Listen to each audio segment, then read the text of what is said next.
Ace is the place with the helpful hardware, folks. The buckets you buy at Ace hold paint, dirt, and debris. But our Children's Miracle Network buckets hold so much more, like dreams, hope, and care for children. Because over the last 29 years, with your help, Ace has raised over $125 million for local CMN hospitals. So stop by your local Ace this weekend to make a $5 donation and get a 5-gallon bucket plus 20% off almost anything that fits inside it. Offer valid on regular price merchandise. Additional exclusions apply. See store for details.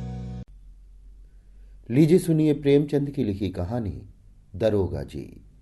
वाचन समीर गोस्वामी का है। कल शाम को एक जरूरत से तांगे पर बैठा हुआ जा रहा था कि रास्ते में एक और महाशय तांगे पर आ बैठे। तांगे वाला उन्हें बिठाना तो न चाहता था, पर इनकार भी न कर सकता था। पुलिस के आदमी से झगड़ा कौन मोल ले। ये साहब किसी थाने के दरोगा थे। एक मुकदमे की पैरवी करने सदर आए थे। मेरी आदत है कि पुलिस वालों से बहुत कम बोलता हूं। सच पूछिए तो मुझे उनकी सूरत से नफरत है। उनके हाथों प्रजा को कितने कष्ट उठाने पड़ते हैं, इसका अनुभव इस जीवन में कई बार कर चुका हूं। मैं जरा एक तरफ खिसक गया और मुंह फेर कर दूसरी ओर देखने लगा कि दरोगा जी बोले, जनाब ये आम शिकायत है कि पुलिस वाले बहुत रिश्वत लेते हैं, लेकिन ये कोई नहीं देखता कि पुलिस वाले रिश्वत लेने के लिए कितने मजबूर किए जाते हैं। अगर पुलिस वाले रिश्वत लेना बंद कर दें तो मैं हलफ से कहता हूं, ये जो बड़े बड़े ऊंची पगड़ियों वाले रईस नजर आते हैं, सब के सब जेल खाने के अंदर बैठे दिखाई दे। अगर हर एक मामले का चालान करने लगे तो दुनिया पुलिस वालों को और भी बदनाम करे। आपको यकीन ना आएगा जनाब, रुपए की थैलियां गले लगाई जाती हैं। हम 1000 इनकार करें, पर चारों तरफ से ऐसे दबाव पड़ते हैं कि लाचार होकर लेना ही पड़ता है। मैंने उपहास के भाव से कहा, जो काम रुपए लेकर किया जाता है वही काम बिना रुपए लिए भी तो किया जा सकता है। दरोगा जी हंसकर बोले, वो तो गुनाह बेलज्जत होगा बंदा परवर। पुलिस का आदमी इतना कट्टर देवता नहीं होता, और मेरा ख्याल है कि शायद कोई इंसान भी इतना बेलौस नहीं हो सकता। और सिंगों के लोगों को भी देखता हूं, मुझे तो कोई देवता न मिला। मैं अभी इसका कुछ जवाब दे ही रहा था कि एक मियाँ साहब लंबी अचकन पहने तुर्की टोपी लगाए तांगे के सामने से निकले।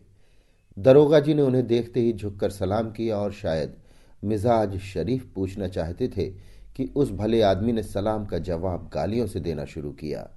जब तांगा कई कदम आगे निकल आया तो वो एक पत्थर लेकर तांगे के पीछे दौड़ा। तांगे वाले ने घोड़े को तेज किया। उस भले मानुस ने भी कदम तेज किए और पत्थर फेंका। मेरा सिर बाल बाल बच गया। उसने दूसरा पत्थर उठाया, वो हमारे सामने आकर गिरा।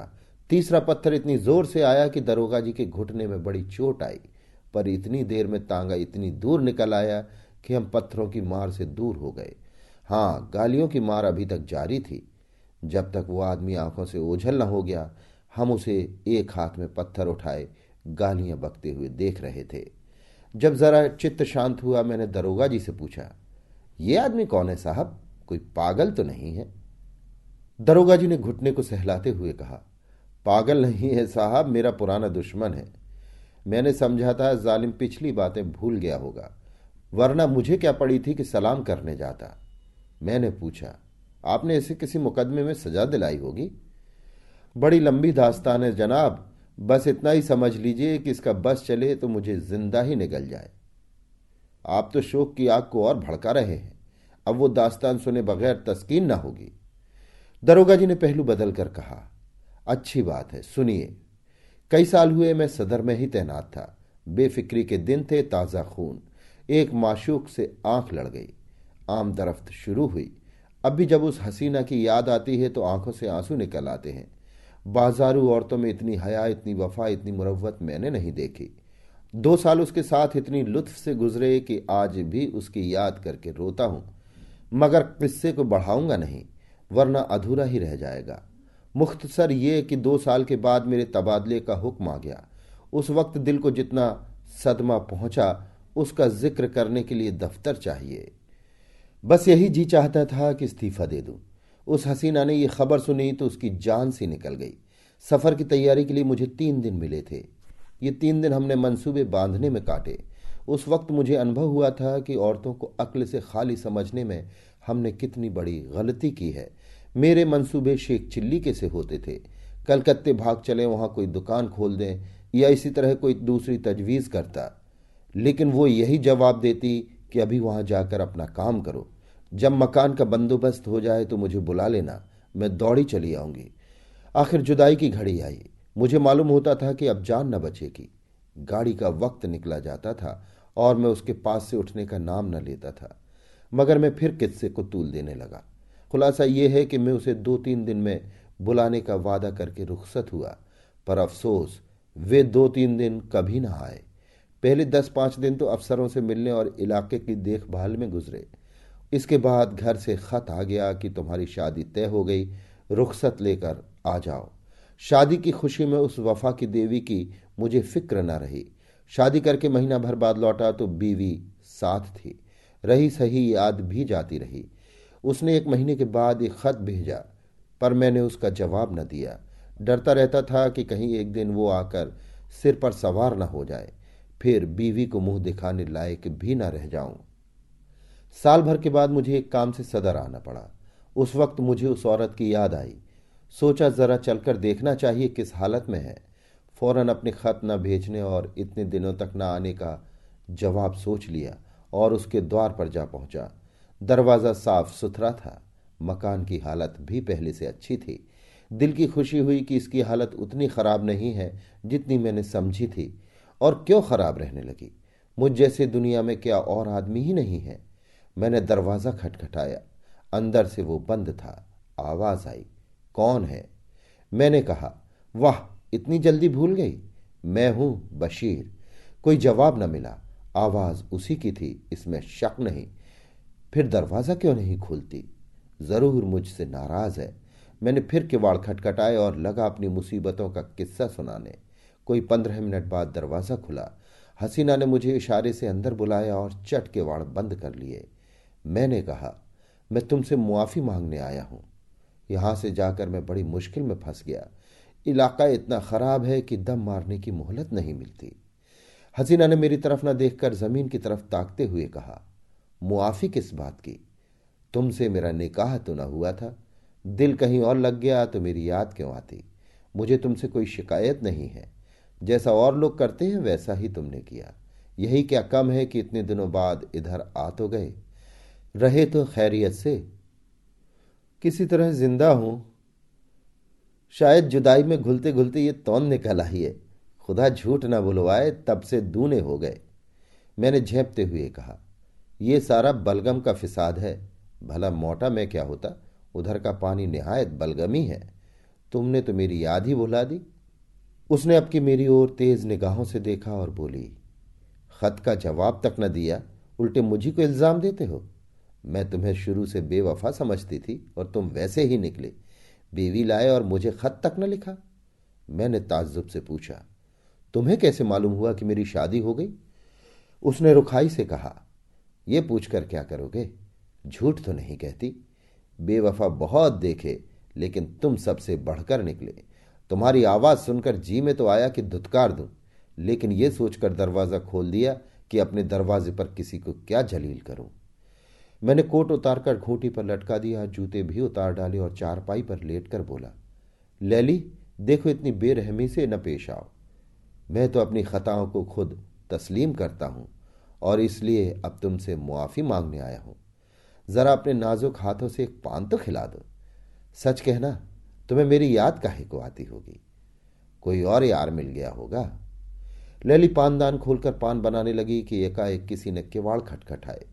मैंने घबरा कर पूछा, ये कौन शैतान आ पहुंचा? हसीना ने होठों पर उंगली रखते हुए कहा, ये मेरे शौहर हैं। तुम्हारी तरफ से जब निराश हो गई तो मैंने इनके साथ निकाह कर लिया। मैंने त्योरियां चढ़ाकर कहा, तो तुमने मुझसे पहले ही क्यों ना बता दिया? मैं उल्टे पांव लौट ना जाता? ये नौबत क्यों आती?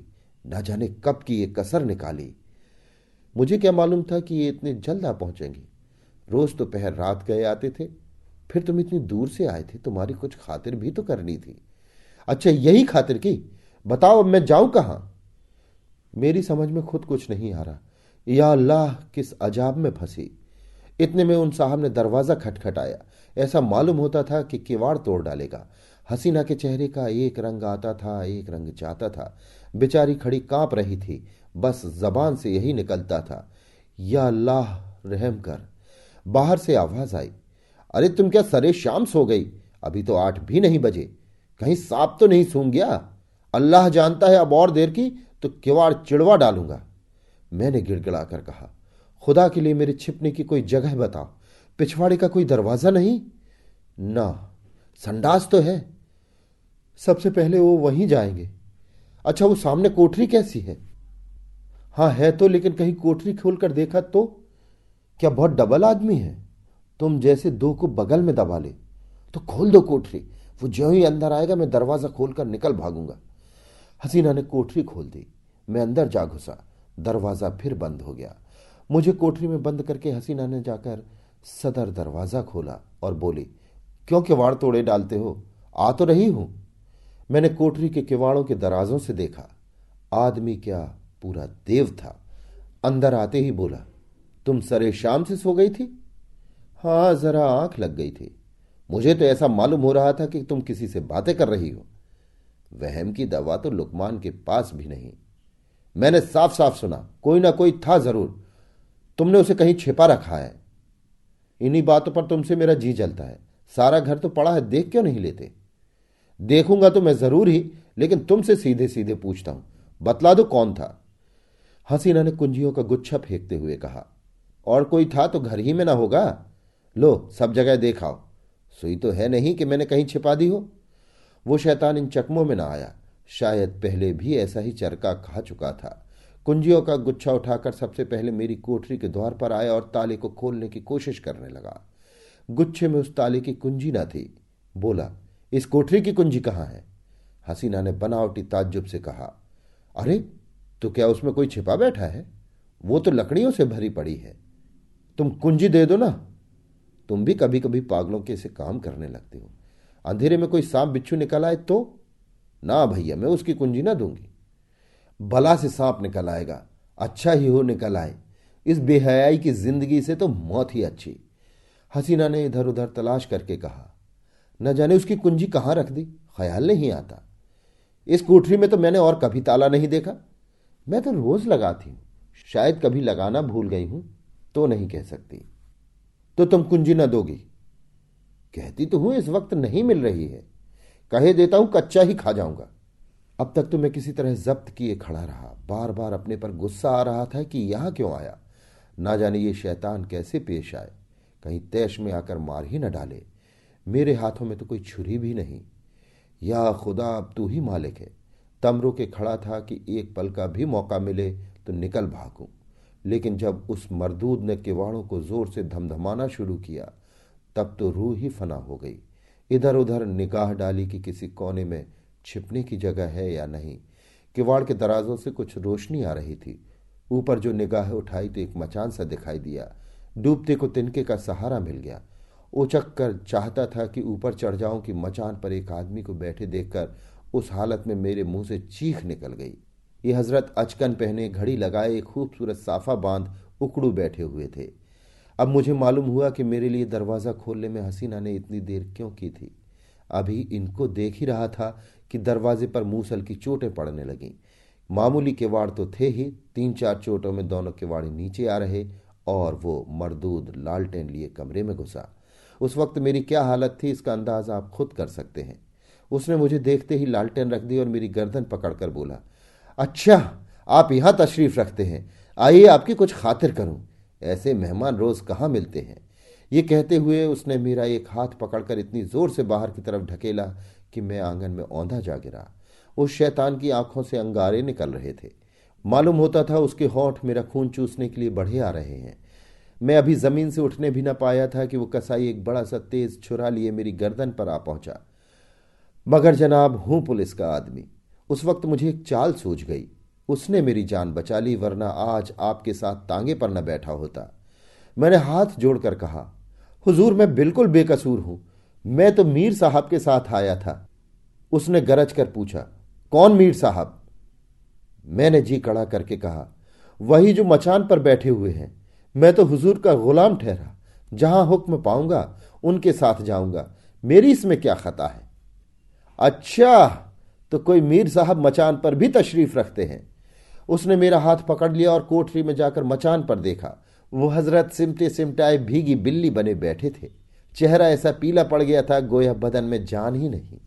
उसने उनका हाथ पकड़कर एक झटका दिया तो आप धाम से नीचे आ रहे। उनका टाट देखकर अब इसमें कोई शुबहा न रहा कि वो मेरे मालिक हैं। उनकी सूरत देखकर उस वक्त तरस के साथ हंसी आती थी। तू कौन है बे? जी मैं, मेरा मकान, ये आदमी झूठा है, ये मेरा नौकर नहीं है। तू यहां क्या करने आया था? मुझे यही बदमाश मेरी तरफ देखकर बोले, धोखा देकर लाया था। ये क्यों नहीं कहता कि मजे उड़ाने आया था? दूसरों पर इल्जाम रखकर अपनी जान बचाना चाहता है, सुअर। ले, तू भी क्या समझेगा कि किसके पाले पड़ा था? ये कहकर उसने उसी तेज छुरे से उन साहब की नाक काट ली। मैं मौका पाकर बेतहाशा भागा, लेकिन हाय हाय की आवाज मेरे कानों में आ रही थी। इसके बाद उन दोनों में कैसी छनी, हसीना के सिर पर क्या आफत आई, इसकी मुझे कुछ खबर नहीं। मैं तब से 20 बार सदर आ चुका हूं, पर उधर भूल कर भी नहीं गया। ये पत्थर फेंकने वाले हजरत वही हैं जिनकी नाक कटी थी। आज न जाने कहां से दिखाई पड़ गए और मेरी शामत आई कि उन्हें सलाम कर बैठा। आपने उनकी नाक की तरफ शायद ख्याल नहीं किया। मुझे अब ख्याल आया कि उस आदमी की नाक कुछ चिपटी थी। बोला, हाँ, नाक कुछ चिपटी तो थी, मगर आपने उस गरीब को बुरा चरका दिया। और करता ही क्या, जरूर दबा लेते, मगर चोर का दिल आधा होता है। उस वक्त अपनी अपनी पड़ी थी कि मुकाबला करने की सोचती। कहीं उस रमझल्ले में धर लिया जाता तो आबरू अलग जाती और नौकरी से अलग हाथ धोता। मगर अब इस आदमी से होशियार रहना पड़ेगा। इतने में चौक आ गया और हम दोनों ने अपनी अपनी राह ली। अभी आप सुन रहे थे प्रेमचंद की लिखी कहानी दरोगा जी। वाचन समीर गोस्वामी का था। Right now, switch your family to T-Mobile and get 4 lines for $25 a line with AutoPay and 5G access included on America's largest 5G network. So don't wait. Get unlimited and nationwide 5G access for the whole family for just $25 a line. Visit a T-Mobile store or T-Mobile.com today. Plus taxes and fees. Customers may notice lower speeds and further reduction if using over 50 gigs a month due to data prioritization. Video at 480p. Unlimited while on our network. Qualifying credit and 4+ lines required. Capable device required for 5G. Coverage not available in some areas. Some uses may require certain features. See T-Mobile.com.